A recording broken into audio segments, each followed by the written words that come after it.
नितीन गडकरी हे नेहमीच पडखरपणे मत मांडण्यासाठी ओळखले जातात। त्या संदर्भातलं त्यांचं एक वक्तव्य पुन्हा समोर आलंय। राजकारण हे असंतुष्ट आत्म्यांचा सागर असल्याचं त्यांनी म्हटलं। इथे कुणीही समाधानी नाही।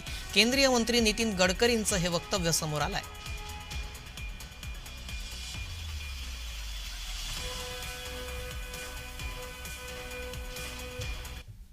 मुझे एक मौका मिला था, मैं राजस्थान के विधानमंडल में उनके एक महोत्सव के कार्यक्रम के लिए गया था।